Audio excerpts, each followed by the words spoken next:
Coleta de mel de abelha sem ferrão de quanto em quanto tempo eu devo fazer? Essa é uma pergunta que vocês mandaram bastante e eu tô aqui nesse Café com Abelha de hoje para responder essa dúvida de vocês com as 3 presenças ilustres dos 3 novos MEIs da nossa loja Empório Ama, já com o CIF e tudo que você precisa para ter segurança de estar consumindo um produto 100% puro e de abelha sem ferrão de verdade. Mas ó, sem mais conversa, bora lá para as colônias que eu quero explicar para você tudo que você precisa saber sobre coleta de mel de abelha sem ferrão, para você não acabar prejudicando a sua colônia na tentativa de tomar um pouquinho desse líquido precioso que as nossas abelhas produzem. Bora comigo. Se você tá há mais tempo aqui no nosso canal, você provavelmente sabe que as colônias de abelha sem ferrão acumulam seu precioso mel nesses potes que ficam em volta dos ninhos, que é justamente a região das crias aqui, das colônias que você está mantendo no seu meliponário. Isso é comum de todas as espécies de abelha sem ferrão.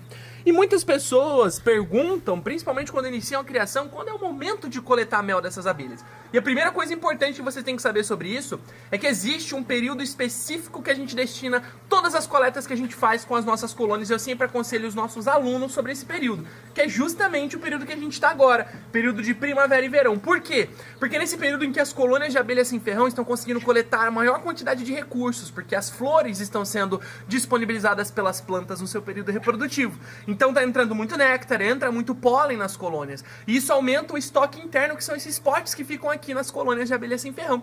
E, consequentemente, aumenta a oferta do estoque excedente, que é o que fica nas melgueiras, que é o terceiro módulo que fica aqui nas colônias desse modelo aqui que a gente chama de modelo ímpar. Nessa caixa especificamente eu tenho aqui ninho, sobreninho, e não tenho a melgueira ainda, porque ela tá entrando na temporada produtiva e está começando a encher os potes agora.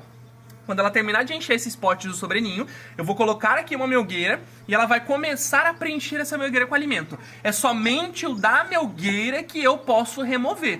E mesmo assim eu aconselho aos meus alunos não remover tudo. Sempre uns 80% na melgueira para que esses 20% que sobrar, ele puxe a construção dos próximos potes e o preenchimento desse mel, né, a reconstrução desses potes e reconstrução dessa reserva seja feita de forma mais rápida e o meliponicultor possa coletar uma nova coleta, né, fazer uma nova remessa de coleta de mel ainda nessa temporada produtiva que vai até meados de fevereiro. Então, normalmente, a gente consegue fazer uma coleta de mel no ano se a colônia estiver numa região boa, com boa oferta de pasto, se for um desenvolvimento bom. Agora, dependendo do manejo que você faz, se você seguir essas recomendações de coletar apenas na melgueira, em torno de 80% da melgueira, deixar um pouquinho para elas preencherem mais rápido, pode ser que você consiga coletar uma segunda vez lá para janeiro, normalmente. Então, dá sim para fazer 2 coletas no ano. A primeira sempre entre o final de setembro, final de outubro, para aproveitar a produção do início da temporada, e a segunda dando um tempinho entre uma coleta e outra para que elas possam preencher de novo esse estoque,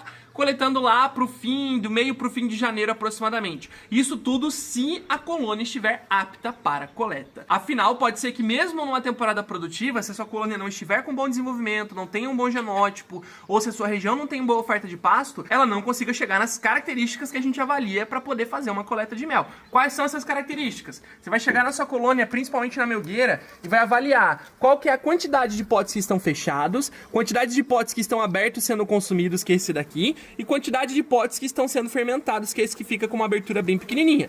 Esses aqui, eles estão sendo preenchidos e vão iniciar a fermentação, isso indica que elas estão obtendo alimento. Esses aqui, significa que elas já consumiram aqui por falta de alimento entrando, então elas estão tendo que usar a reserva da colônia. E esse daqui significa que elas têm reserva sendo mantida e estão tranquilas. Quanto mais potes fechados e abertos desse jeito aqui, ó, significa que a colônia tem reserva e está encontrando mais reserva, né, mais alimento. Isso significa que vai crescendo a reserva da colônia e a gente pode fazer uma coleta. Agora, quanto mais potes com essa abertura grande, significa que a colônia está consumindo a reserva interna justamente por falta de entrada de recursos naturais, de néctar e de pólen. Então, se tem muitos potes assim, não deve ser feito coleta. Se tem muitos potes assim e muitos começando a ficar assim, então você pode programar uma coleta, porque essa colônia está sim encontrando recursos para conseguir estruturar as suas melgueiras. Entendido isso, você já sabe como fazer e quando fazer uma coleta de mel das suas colônias de abelha sem ferrão. Sobre os métodos de coleta,